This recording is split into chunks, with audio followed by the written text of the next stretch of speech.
Gururaj, budget ಮಂಡನೆಯಾಗುವುದಕ್ಕೆ ಇನ್ನು ಕೆಲವೇ ಗಂಟೆಗಳಷ್ಟೇ ಬಾಕಿ ಇದೆ. ಮುಂದೂಡಲಾಗುತ್ತಾ ಇಲ್ವಾ ಅನ್ನೋದು ಇನ್ನು ಸ್ವಲ್ಪ ಹೊತ್ತಿನಲ್ಲೇ ತಿಳಿದು ಬರುತ್ತೆ. ಆದರೆ ನಿರೀಕ್ಷೆಯಂತೂ ಬಹಳ ದೊಡ್ಡ ಮಟ್ಟಕ್ಕಿದೆ. ಹುಬ್ಬಳ್ಳಿಯ ಜನ ಏನ್ ಹೇಳ್ತಿದ್ದಾರೆ? ಭಾವನಾ, ಬಜೆಟ್ ಮೇಲೆ ಸಾಕಷ್ಟು ಬೆಟ್ಟದಷ್ಟು ನಿರೀಕ್ಷೆಗಳು ಕೂಡ ಜನಸಾಮಾನ್ಯರಲ್ಲಿ ಇರುವಂಥದ್ದು.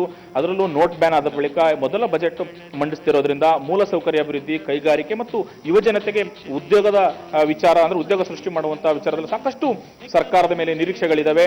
ಮತ್ತು ಅದರಲ್ಲೂ ವಿಶೇಷವಾಗಿ ಈ ಕೇಂದ್ರ ಬಜೆಟ್ ಆಗಿರೋದ್ರಿಂದ ಕರ್ನಾಟಕಕ್ಕೆ, ಅದರಲ್ಲೂ ಉತ್ತರ ಕರ್ನಾಟಕ ಭಾಗಕ್ಕೆ ಏನಾದರೂ ಕೈಗಾರಿಕೆಗಳ ಸ್ಥಾಪನೆ, ಉದ್ಯೋಗ ಸೃಷ್ಟಿ, ಮೂಲಸೌಕರ್ಯ ಅಭಿವೃದ್ಧಿಗೆ ಹೆಚ್ಚಿನ ಒತ್ತು ಸಿಗಬಹುದು. ಅದರಲ್ಲೂ ಸ್ಮಾರ್ಟ್ ಸಿಟಿಗಳಿಗೆ ಏನು ಈಗಾಗಲೇ ಘೋಷಣೆ ಮಾಡಿದ್ದಾರೆ, ಅದಕ್ಕೆ ಬೇಕಾದಂತಹ ಅಗತ್ಯ ಅನುದಾನವನ್ನ ಪೂರೈಸುವುದೂ ಕೂಡ ಸಾಕಷ್ಟು ಜನರ ನಿರೀಕ್ಷೆಗಳಿದ್ದಾವೆ.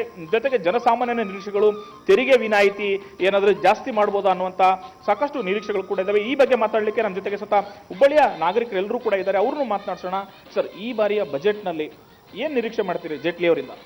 ಪ್ರಮುಖವಾಗಿ ಇಲ್ಲಿ ಹುಬ್ಬಳ್ಳಿ ಸೇರಿದಂತೆ ಏನು ರೈಲ್ವೆ ಯೋಜನೆಗಳು ನೆನೆಗುದಿಗೆ ಬಿದ್ದಾವೆ. ಅದು ಹುಬ್ಬಳ್ಳಿ ಅಂಕೋಲಾ ರೈಲ್ವೆ ಇರ್ಬೋದು, ಅದಲ್ಲದೆ ಮತ್ತು ಹರಿಹರ ಕೊಟ್ಟೂರು ಇರ್ಬೋದು. ಸಾಕಷ್ಟು ಯೋಜನೆಗಳು ಅವು 200 ಕೋಟಿ ರೂಪಾಯಿದ್ದು, 300 ಕೋಟಿ ರೂಪಾಯಿ ಇದ್ದದ್ದು ಇವತ್ತು 2,000 ಕೋಟಿ ರೂಪಾಯಿ ಅಂತ ಆಗ್ತಾ ಇದ್ದಾವೆ. ಯಾಕಂದರೆ ಟೈಮ್ ಬೌಂಡ್ ಆಗಿ ಪ್ರಾಜೆಕ್ಟ್ ಯಾವ ಮುಗಿತಾ ಇಲ್ಲ. ಅದಕ್ಕೆ ಈಗಾಗಲೇ central government central empowerment committee ಏನು ಪಾಸ್ ಮಾಡಿದೆ, ಅದಕ್ಕೆ ಎಲ್ಲ ರೈಲ್ವೆ ಯೋಜನೆಗಳಿಗೆ ಮೂಲಭೂತ ಸೌಕರ್ಯ ಅಭಿವೃದ್ಧಿ ಅಡಿಯೊಳಗೆ ಇವಕ್ಕೆ ಹೆಚ್ಚಿನ ಆದ್ಯತೆ ಕೊಟ್ಟು ರೈಲ್ವೆ ಬಜೆಟ್ ಒಳಗೆ ಇವೆಲ್ಲ ಪ್ರಾಜೆಕ್ಟ್ ಕಂಪ್ಲೀಟ್ ಮಾಡಬೇಕು ಮೊದಲೇದ್ದು. ಇದು ಎರಡನೇದ್ದು, GDPಗೆ ಏನು ಹೆಚ್ಚು ಕಾಂಟ್ರಿಬ್ಯೂಟ್ ಮಾಡೋರು ಕೃಷಿ ಕ್ಷೇತ್ರ, ಆ ಮುಖಾಂತರ ಅದನ್ನು ಗಟ್ಟಿಗೊಳಿಸಬೇಕು. ಆರ್ಥಿಕವಾಗಿ ಅತ್ಯಂತ ಸಂಕಷ್ಟದ ಪರಿಸ್ಥಿತಿಯನ್ನು ರೈತರು ಎದುರಿಸ್ತಾ ಇದ್ದಾರೆ.